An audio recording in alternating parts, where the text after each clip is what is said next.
So guys, आज की इस वीडियो के अंदर हम बात करने वाले हैं क्लास 9 के चैप्टर नंबर 1 नंबर सिस्टम की एक्सरसाइज 1.5 के बारे में। तो इसके क्वेश्चंस को आज हम डिस्कस करेंगे। तो ये आपकी होने वाली है चैप्टर नंबर 1 की लास्ट एक्सरसाइज। तो चलिए शुरू करते हैं। तो क्वेश्चंस को करने से पहले ना कुछ फॉर्मूलाज हैं जो कि आपको पता होने चाहिए। तो यहाँ पर मैंने हेडिंग क्या लिखी हुई है, मैंने लिखा हुआ है laws of exponents for a real numbers. तो यहाँ पर हम क्या करेंगे, कुछ लॉज पढ़ेंगे, कुछ फॉर्मूलाज पढ़ेंगे जो कि यूज आएंगे रियल नंबर को सॉल्व करने में। तो फर्स्ट फॉर्मूला आपके पास यहाँ पर आता है a⁻m इंटू में a⁻n। तो यहाँ पर क्या है, ये जो a है ये क्या है, बेस है, और mn क्या है, यहाँ पे पावर है। तो जब आपके बेसिस सेम हो तो हम क्या करते हैं, पावर्स को ऐड कर देते हैं। तो यहाँ पर हो जाएगा m+n। एग्जाम्पल दूं तो चलो भाई दे देते हैं। तो देखो, जैसे कि अगर मेरे पास है 2⁻4 इंटू में 2⁻3। तो इस कंडीशन में मैं क्या करूंगी, देखो यहाँ पर क्या है, यहाँ पर भी 2 है, यहाँ पे भी 2 है, यानी कि बेसिस तो सेम है। तो हम क्या करेंगे, 2 लिखेंगे और 4+3 कर देंगे। जब बेसिस सेम होती हैं तो हम क्या करते हैं, पावर्स को ऐड कर देते हैं। जब बेसिस सेम हो और यहाँ पर मल्टीप्लाई हो, ठीक है, तब हम क्या करते हैं, पावर्स को ऐड कर देते हैं। तो यहाँ पर हो जाएगी 2⁻7, 4+3 7 होता है, तो यहाँ पर हो जाएगा 2⁻7। ठीक है, अब बात करते हैं सेकंड फॉर्मूला की। सेकंड फॉर्मूला क्या कहता है, a⁻m⁻n। इसको हम क्या लिख सकते हैं, अगर पावर के ऊपर पावर हो, इस कंडीशन में हम क्या करते हैं, पावर्स को मल्टीप्लाई कर देते हैं। तो यहाँ पर हो जाएगा a⁻m इंटू n। एग्जाम्पल के लिए जैसे कि 2⁻2 की पावर 3 हो, है ना, तो यहाँ पर हम क्या करेंगे, यहाँ पर हो जाएगा 2⁻2 इंटू में 3। हमने क्या करा, 2 और 3 को मल्टीप्लाई कर दिया, पावर को मल्टीप्लाई कर दिया। तो हमारे पास हो जाएगा 2⁻6। 3 इंटू 2 6 होता है ना, यहाँ पर ऐसे हो जाएगा। थर्ड फॉर्मूला, a⁻m अपॉन में a⁻n। हमारे क्या है, यहाँ पर बेसिस तो सेम है लेकिन डिवाइड में है। इस कंडीशन में हम क्या करेंगे, हम जो है यहाँ पर पावर्स को माइनस कर देंगे। जब बेसिस सेम हो लेकिन आपका जो ये फॉर्म हो वो क्या हो, डिवाइड में हो, इस कंडीशन में क्या होता है, यहाँ पर माइनस हो जाता है, पावर में माइनस होता है। जैसे कि 2⁻4 और 2⁻3। तो इस कंडीशन में क्या करेंगे, 2⁻4 -3 कर देंगे। ठीक है, अब बात करते हैं फोर्थ फॉर्मूला की। तो भाई फोर्थ फॉर्मूला आपका कहता है कि a⁻m इंटू में b⁻m क्या होता है, ये होता है आपका ab⁻m। अब यहाँ पर क्या हुआ दीदी, तो देखो यहाँ पर क्या था, बेसिस तो डिफरेंट थे लेकिन आपकी पावर सेम थी। तो हमने क्या करा, बेसिस को मल्टीप्लाई कर दिया और जो है ऊपर पावर लगा दी, बस। अब जैसे कि 2⁻4 इंटू में 4⁻4। तो इस कंडीशन में क्या करेंगे, 2 इंटू 4 कर देंगे और यहाँ पर पावर जो है 4 लग जाएगी। ठीक है, अब बात करते हैं फिफ्थ फॉर्मूला की, या फिर मैं कहूँ फिफ्थ प्रॉपर्टी की। तो फिफ्थ प्रॉपर्टी क्या बोलती है, a⁻0 जो है इसको आप लिख सकते हो 1। ठीक है, जब भी आपको a⁻0 दिख जाए आपको लिख देना है 1। अब जैसे कि आपको कहीं पर दिख जाए 4⁻0, इसको 1 लिख दोगे। ठीक है, 5⁻0, इसको 1 लिख दोगे। किसी की भी पावर 0, आपका जो वैल्यू है वो हो जाएगी 1। तो यहाँ पर फिफ्थ प्रॉपर्टी हमने पढ़ ली। अब बात करते हैं सिक्स प्रॉपर्टी की। सिक्स प्रॉपर्टी बोलती है 1 अपॉन में a⁻n को हम लिख सकते हैं a⁻−n। अब ये कैसे लिखा दीदी, तो देखो भाई, जैसे कि अगर आपसे बोल दिया जाए 1 अपॉन में 4⁻2 है, तो हम इसको कैसे लिखेंगे ना, जब हम 4⁻2 को ऊपर लेकर के जाएंगे तो ये बन जाएगी 4⁻−2। यहाँ पर ये जो पावर थी ये प्लस में थी, ऊपर जाकर के ये माइनस में हो जाएगी। इनवर्स होता है ना ऊपर जाकर के, यहाँ पर क्या हो गया, इनवर्स हो गया। अब बात करते हैं सेवेंथ की। तो सेवेंथ प्रॉपर्टी है आपकी n√a। तो n√a को आप क्या लिख सकती हो, a⁻1/n। ठीक है, अब इसको भी एक एग्जांपल से समझते हैं। जैसे कि 3√5 है ना, इसको मैं कैसे लिखूंगी, देखो यहाँ पर 5 लिखेंगे, ये जो बीच वाला नंबर है यहाँ पे लिखेंगे, और ये जो यहाँ पर ये 3 लिखा हुआ है इसको क्या कर देंगे, 1/3 कर देंगे। ठीक है, यहाँ पर हो गया 5⁻1/3। 3√5 को हम क्या लिख सकते हैं, 5⁻1/3 लिख सकते हैं। ऐसे ही जैसे कि 5√4 को क्या लिख सकते हैं, 4⁻1/5 लिख सकते हैं। ठीक है, यहाँ पर ऐसे जो है हम इसको लिख सकते हैं। तो यहाँ पर कुछ ये जो है फॉर्म्स थी, या फिर मैं कहूँ कुछ फॉर्मूलाज थे जो कि हमने पढ़ लिए हैं। अब बात करते हैं सीधा क्वेश्चंस की। तो सबसे पहले बात करते हैं क्वेश्चन नंबर 1 की। तो क्वेश्चन नंबर 1 आपको गिवन है, क्वेश्चन नंबर 1 आपको गिवन है फाइंड।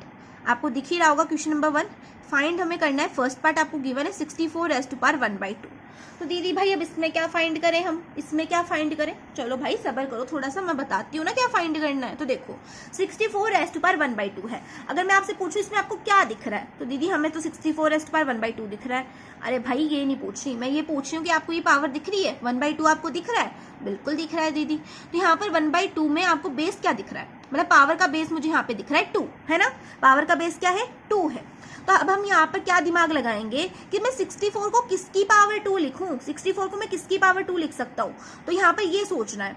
तो अगर मैं 64 को लिख दूं 8 की पावर 2, तो 8 का स्क्वायर क्या होता है, 8 इंटू 8 क्या होता है भाई, मुझे बताओ, 8 की टेबल पढ़ के बताओ मुझे, 8 टाइम क्या होता है 64 होता है दीदी। यहाँ पर हम क्या लिख सकते हैं, 64 का 8 का स्क्वायर लिख सकते हैं ना, लिख सकते हैं कि नहीं लिख सकते, बिल्कुल लिख सकते हो यार। यहाँ पर हम लिख देंगे 8 का स्क्वायर 64 को, और ये पावर लगा देंगे 1/2। अब दीदी आपने ये इतना दिमाग क्यों लगाया फालतू का, अब रहेगा तो ये 64 ही, ऐसा तो है नहीं कि 66 बन जाएगा 8 की पावर 2 लिखने से, तो आपने इतना दिमाग क्यों लगाया। तो भाई दिमाग मैंने इसलिए लगाया क्योंकि ये क्या बन गया, एक फॉर्मूला बन गया, a raise to power m raise to power n, 2 को आप m पढ़ो, 1/2 को आप n पढ़ो, और 8 को आप पढ़ो a। सीधे सीधा बोलो ना दीदी, a raise to power m raise to power n पढ़ना है, सीधा सीधा बोल दो हमें फॉर्मूला ही पढ़ना है, हम पढ़ लेंगे फॉर्मूला। तो देखो भाई यहाँ पर फॉर्मूला पढ़ लिया हमने, a raise to power m raise to power n, है ना। यहाँ पर इसको क्या लिख सकते हैं, जब भी आपकी पावर के ऊपर पावर हो आप क्या कर सकते हो, पावर्स को मल्टीप्लाई कर सकते हो, m इंटू n कर सकते हो। यहाँ पर हम क्या कर देंगे 8 रेज़ टू पावर 2 इंटू 1/2 कर देंगे। अब ये करने से क्या हो गया दीदी, तो देखो भाई ये करने से ये हो गया कि आप 2 से 2 कैंसिल कर सकते हो। यहाँ पर क्या था 2 इंटू में 1/2 था, तो यहाँ पर ये क्या है, इधर मल्टीप्लाई में था इधर डिवाइड में था, तो इससे ये कैंसिल हो गया, है ना। हमारे पास क्या बच गया, हमारे पास बच गया 8, और ये 8 क्या है आपका आंसर है। बस यही करना था, यही तो करना था, ये हमने कर दिया। अब बात करते हैं सेकंड पार्ट की, बस इतना सा करना है भाई और कुछ नहीं करना। तो मैं फाइंड 32 रेज़ टू पावर 1/5। अब यहाँ पर देखो आपको पावर में क्या दिख रहा है, पावर में बेस क्या दिख रहा है 5 दिख रहा है। तब मैं 32 को किसकी पावर 5 लिखूं कि मेरे पास 32 आ जाए, कौन से नंबर की पावर 5 जो है 32 होगा। यहाँ पर जो भी आपको बेस में दिख रहा है ना वही आपको पावर बनाना है, ठीक है, जो भी आपको बेस में दिख रहा है वो इस नंबर की पावर बनानी है, ठीक है। तो देखो यहाँ पर मुझे 5 दिख रहा है बेस में, तो मैं 32 को किसकी पावर 5 लिख सकती हूँ। अब ये सब पता करने के लिए आपको क्या करना पड़ेगा, प्राइम फैक्टर करना पड़ेगा। यहाँ पर भी आप प्राइम फैक्टर कर सकते थे, ठीक है। यहाँ पर भी हम क्या करेंगे 32 का प्राइम फैक्टर करेंगे, तो 2 का यहाँ पर करेंगे तो 2 से 3 होगा 1 टाइम, यहाँ पर हो जाएगा 6, 2 से करेंगे 8 आएगा, 2 से करेंगे 4 आएगा, 2 से करेंगे 2 आएगा। प्राइम फैक्टर तो आता है ना सबको, नहीं आता है तो बता देना कमेंट सेक्शन में, वीडियो आ जाएगी प्राइम फैक्टर निकालने की भी, ठीक है। अब देखो यहाँ पर 2 गिन लो, 1 2 3 4 5, 5 2 है, यहाँ पर 5 2 है ना। तो मैं क्या कर सकती हूँ, 2 की पावर अगर मैं 5 लिख दूँ तो क्या आ जाएगा 32 आ जाएगा, आ जाएगा कि नहीं आ जाएगा। देखो 2 की पावर 5, 2 इंटू 2 करो, 2 इंटू 2 करो, फिर 2 इंटू 2 करो, फिर 2 इंटू 2 करो, आपके पास क्या आएगा 32 ही आएगा, ठीक है। तो 2 की पावर 5 क्या हो जाएगा 32 हो जाएगा। इसकी पावर कर दो 1/5, वही वाला फॉर्मूला वापस से लगाएंगे, यहाँ पर हो जाएगा 2 रेज़ टू पावर 5 इंटू में 1/5, 5 से 5 कैंसिल, हमारा आंसर हो जाएगा 2। बस यही करना है। थर्ड पार्ट आपको क्या गिवन है, थर्ड पार्ट हमें यहाँ पे गिवन है 125 की पावर 1/3। यहाँ पर बेस में मुझे 3 दिख रहा है। अब मैं 125 को किसकी पावर 3 लिखूं, 125 को मैं किस नंबर की पावर 3 लिख सकती हूँ, बताओ मुझे फटाफट से। तो यहाँ पर 125 का क्या कर देंगे, प्राइम फैक्टर कर लेंगे भाई। 5 से होगा 25 आएगा, 5 से होगा 5 आएगा, 5 से करेंगे 1 आएगा। तो 5 की पावर अगर मैं 3 लिख दूं 125 को, तो 5 की पावर 3 क्या होती है 125 ही होती है, तो इसको मैं लिख सकती हूँ ना 5 की पावर 3 125 को लिख सकती है दीदी। अब देखो वापस से वही फॉर्मूला बन गया, इसको आप m पढ़ो, इसको n पढ़ो, ये बन जाएगा m raise to power m into n, है ना, a raise to power m into n बन जाएगा। तो हम लिख देंगे 5 रेज़ टू पावर 3 इंटू 1/3, 3 से 3 कैंसिल, हमारा आंसर आ जाएगा 5। क्वेश्चन नंबर 3 भी कंप्लीट हो गया। यहाँ पर आपका question number first completely complete हो गया, हमने सारे पार्ट पढ़ लिए हैं। अब बात करते हैं क्वेश्चन नंबर सेकंड की। तो क्वेश्चन नंबर सेकंड आपको स्क्रीन के ऊपर दिख रहा होगा। क्वेश्चन नंबर सेकंड आपसे बोल रहा है फाइंड, ये भी आपको फाइंड करने को ही बोल रहा है भाई। अब वही चीजें फाइंड करनी जो फर्स्ट वाले क्वेश्चन में करी थी। यहाँ पर गिवन है 9 रेज़ टू पावर 3/2। अब क्या करना है भाई, देखो हम 9 को किसकी पावर 2 लिखें, 9 को किसकी पावर 2 लिख सकते हैं, फटाफट से बताओ 9 को किसकी पावर 2 लिखें। तो अगर मैं 9 को 3 की पावर 2 लिख दूं तो 3 का पावर 2 क्या होता है, 3 की पावर 2 क्या होती है, ऐसे मत बोलते ना 3 की पावर 2 दीदी 6 होता है, ऐसे नहीं होता भाई। 3 की पावर 2 का मतलब है कि 3 को हमें 2 बार लिखना है, तो 3 इंटू 3 हो जाएगा 9, तो 3 की पावर 2 का मतलब है 9, ठीक है। तो मैंने 9 को लिख दिया 3 की पावर 2, यहाँ पर हो जाएगा 3/2, ये 3/2 मैंने लिख दिया, ठीक है। अब देखो यहाँ पर भी वही फॉर्मूला बन गया, a raise to power m into n, है ना। तो हम यहाँ पे क्या कर देंगे 3 रेज़ टू पावर 2 इंटू 3/2 कर देंगे, 2 से ये 2 कैंसिल, हमारे पास बन जाएगा 3 रेज़ टू पावर 3। और 3 रेज़ टू पावर 3 क्या होता है, 3 रेज़ टू पावर 3 होता है 27, 3 into 3 into 3, 3 raise to power 3 का मतलब है 3 को 3 बार लिखना है, करके देख लेना 27 ही आएगा। यहाँ पर ये हो गया आंसर। अब बात करते हैं सेकंड वाले पार्ट की, यहाँ पे करती हूँ थोड़ी सी जगह बच जाएगी। सेकंड वाला पार्ट आपको गिवन है 32 रेज़ टू पावर 2/5। क्या करना है यहाँ पर मुझे बेस देखना है, बेस है यहाँ पे 5, तो 32 को मैं किसकी पावर 5 लिख सकती हूँ? अरे दीदी अभी ऊपर ही तो करा था, 2 की पावर 5 लिख सकते हो 32 को, तो लिख दो भाई, लिख सकते हैं, तो यहाँ पर हो जाएगा 2/5। वही चीज करेंगे, a⁻m×n बन जाएगा, यहाँ पर हो जाएगा m×2/5, 5 से 5 कैंसिल, 2 बच गई है ना, ये जो 2 था इसके ऊपर आ जाएगा ना पावर बन के। 2 क्या होता है? 2 तो दीदी 4 होता है, तो लिख दो भाई 4। बात कर लेते हैं थर्ड वाले पार्ट की। थर्ड वाला पार्ट आपको यहाँ पर गिवन है 16⁻3/4, 16⁻3/4। बेस क्या है पावर का? पावर का बेस है दीदी 4। तब मैं क्या करूं, 16 को किसकी पावर 4 लिखूं? तो 2 की पावर अगर 4 में लिखती हूँ तो ये क्या होता है? 2 की पावर 4 होता है 16। 2 इंटू 2 इंटू 2 इंटू 2 करके देख लेना, 16 आएगा। तो 16 को हम लिख सकते हैं 2⁴। और ये मैं कैसे पता कर रही हूँ? प्राइम फैक्टर से पता कर रही हूँ भाई। 16 का प्राइम फैक्टर कर दो, यहाँ पर 8 आएगा, यहाँ पर 4 आएगा, यहाँ पर 2 से करेंगे फिर से 2 आएगा, ये आ गया। यहाँ पर क्या है? 2 की पावर 4 है, उसको बोल देते हैं 16। ऐसे मैंने पता करा, ठीक है। यहाँ पर लिख देंगे 3/4, 2⁴ इंटू में 3/4, 4 से 4 कैंसिल, 2 का क्यूब हो जाएगा। 2 का क्यूब क्या होता है भाई? 2 का क्यूब होता है 8। 2 इंटू 2 इंटू 2 क्या होता है? 8 होता है। थर्ड पार्ट भी कर लिया सोल्व। अब बात कर लेते हैं फोर्थ पार्ट की। तो फोर्थ पार्ट हमें यहाँ पे क्या गिवन है? तो फोर्थ पार्ट हमें यहाँ पे गिवन है 125 की पावर 1/3। यही गिवन है ना, यही गिवन है। अब यहाँ पे मुझे बेस में दिख रहा है 3, तो मैं 125 को किसकी पावर 3 लिखूं दीदी? किसकी पावर 3 लिखें? वही प्राइम फैक्टर कर लो भाई। 125 का प्राइम फैक्टर करेंगे 5 आएगा, 25 से करें 25 आएगा, 5 से करेंगे तो फिर 5 से करेंगे 5 आएगा, 5 से करेंगे 1 आएगा। तो 5 की पावर 3 क्या होता है? 125 होता है। तो 5 की पावर 3 लिख दिया, 1/3 लिख दिया। यहाँ पर हम बेसिकली करते क्या है ना, इस बेस को जो है पावर के इक्वल बनाते हैं ताकि हम इन दोनों को कट कर सकें, ठीक है। यहाँ पर हो जाएगा 5 की पावर 3 इंटू में 1/3, तो 3 से ये 3 कैंसिल, हमारे पास आ जाएगा 5। ये हो गया आपका आंसर। हमने क्वेश्चन नंबर 4 भी कंप्लीट कर लिया। अब बात कर लेते हैं थर्ड क्वेश्चन की। ये हमने सेकंड क्वेश्चन के सारे पार्ट कंप्लीट कर लिए। अब बात करते हैं थर्ड क्वेश्चन की। ये आपका आंसर था, ठीक है। अब थर्ड क्वेश्चन की बात करते हैं। थर्ड क्वेश्चन में आपसे बोला गया है सिंप्लीफाई। फाइनली दीदी फाइंड करने की बला खत्म हुई, अब सिंप्लीफाई करना पड़ेगा। तो सिंप्लीफाई क्या बड़ी बात है? कोई बड़ी बात नहीं है भाई।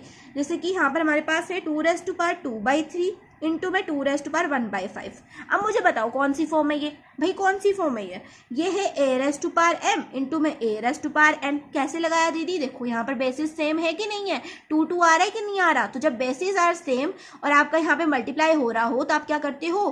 पावर्स को ऐड करते हो। क्या करते हो? पावर्स को ऐड करते हो। फॉर्मूलाज का कमाल है भाई, फॉर्मूलाज याद है तो सब कुछ याद है। यहाँ पर हो जाएगा 2⁻2/3 प्लस में 1/5।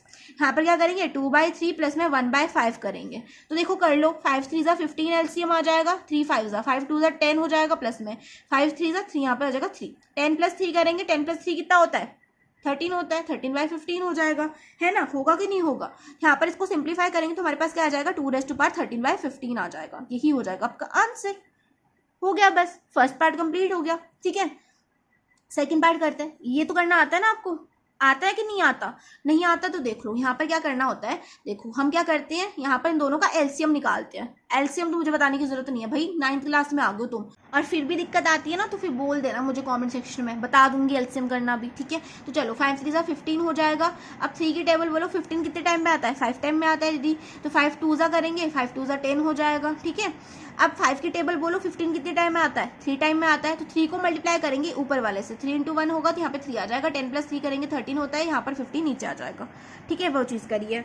सेकेंड पार्ट आपको गिवन है 1/3 की पावर 7। अब ये क्या बना भाई? ये क्या बना है? तो देखो इसको मैं क्या लिख सकती हूँ? a/b की पावर m लिख सकती हूँ। लिख सकती हूँ कि नहीं लिख सकती? जब भी आपकी a/b की पावर m हो तो उसको आप क्या कर सकते हो? a की पावर m अपॉन में b की पावर m कर सकते हो, है ना। जब भी आपकी पावर होल में हो तो आप अलग अलग कर सकते हो ना पावर्स को, नहीं कर सकते? बिल्कुल कर सकते हो, ठीक है। एक और प्रॉपर्टी याद रख लो कि जब भी आपकी पावर ऐसे हो तो आप उसको ऐसे कर सकते हो और ऐसे हो तो ऐसे कर सकते हो। यहाँ पर इसको जो है इस फॉर्मूला के अकॉर्डिंग खोल देते हैं। यहाँ पर 1 की पावर 7 तो 1 ही रहेगा, 1 की जितनी मर्जी पावर लगा दो, 1 होता है ढीठ इंसान, हमेशा सेम ही रहता है। अब 3 की पावर देखो, यहाँ पर क्या हो जाएगा? 3 की पावर 3 तो पहले से ही थी, और ये जो 7 है ये इसके ऊपर आ जाएगा। हमने करा ना यहाँ पर a⁻m अपन b⁻m, यहाँ पर 3 की पावर 7 भी तो होगी कि नहीं होगी? 1⁻7 होगी और 3 की पावर भी 7 होगी, वही चीज़ करी है। अब देखो पावर के ऊपर पावर है तो क्या होता है? पावर मल्टीप्लाई हो जाती है, तो 7 3 हो जाएगा 21, यहाँ पर हो जाएगा 3⁻1 21। यही हो जाएगा आपका आंसर। या तो आप यहाँ पे छोड़ दो या फिर आप क्या करो, इस पावर को ऊपर ले जाओ। और मैंने बोला था जब भी हम पावर को ऊपर लेकर के जाते हैं तो माइनस में हो जाता है, यहाँ पर हो जाएगा माइनस का 21। फॉर्मूला याद है ना, 1 में a⁻n क्या होता था, a⁻−n होता था, वही चीज तो करी है। ठीक है, तो यहाँ पर आपका सेकंड पार्ट भी कंप्लीट हो गया। अब बात करते हैं थर्ड पार्ट की। तो थर्ड पार्ट आपको क्या गिवन है, थर्ड पार्ट आपसे बोल रहा है 11⁻1/2 अपॉन में 11⁻1/4। अब यहाँ पर कौन सा फॉर्मूला लगेगा, यहाँ पर लगेगा a⁻n जब आपके बेसिस सेम हो लेकिन पावर्स डिफरेंट हो और डिवाइड हो रहा हो, उस कंडीशन में क्या करते हैं, पावर्स को माइनस कर देते हैं। तो यहाँ पर क्या हो जाएगा 11⁻1/2 माइनस में 1/4 हो जाएगा। तो 1/2 में से 1/4 जाएगा तो क्या बचेगा, देखो यहाँ पर करके बताती हूँ।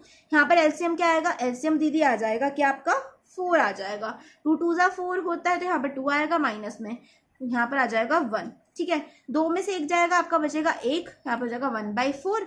तो 11⁻ हमारे पास आ जाएगी 1/4। जब इनको सॉल्व करेंगे तो हमारे पास आ जाएगा 1/4। यहाँ पर ये हो गया आपका आंसर। थर्ड पार्ट भी हमने कर लिया। अब बात करते हैं फोर्थ पार्ट की। तो फोर्थ पार्ट हमें क्या गिवन है, फोर्थ पार्ट आपको गिवन है 7⁻1/2 इंटू में 8⁻1/2। अब देखो भाई यहाँ पर क्या है, यहाँ पर बेसिस डिफरेंट है लेकिन पावर सेम है, यानी कि कौन सी वाली प्रॉपर्टी बन रही है, a⁻m इंटू में b⁻m। जिसको हम क्या लिख सकते हैं, ab⁻m लिख सकते हैं। तो यहाँ पर क्या लिखेंगे 7 इंटू 8⁻1/2 लिख देंगे। अब 8 7 जा होता है 56, तो हो जाएगी 56 की पावर 1/2। यहाँ पर ये हो गया आपका आंसर। इसी के साथ आपका क्वेश्चन नंबर 3 भी कंप्लीट हो गया और इसी के साथ आपकी एक्सरसाइज 1.5 भी कंप्लीट हो गई और इसी के साथ आपका चैप्टर नंबर 1 भी कंप्लीट हो गया। यहाँ पर हमने चैप्टर नंबर 1 कंप्लीट कर लिया है। नेक्स्ट वीडियो के अंदर हम चैप्टर नंबर 2 को पढ़ेंगे। सो होप सो आपको यहाँ पे सारे क्वेश्चन समझ में आ गए होंगे। अगर वीडियो अच्छी लगी है तो वीडियो को लाइक, चैनल को सब्सक्राइब और शेयर जरूर से कर देना अपने फ्रेंड्स के साथ में। तो चलिए मिलते हैं नेक्स्ट वीडियो में, तब तक के लिए bye bye, take care, keep watching.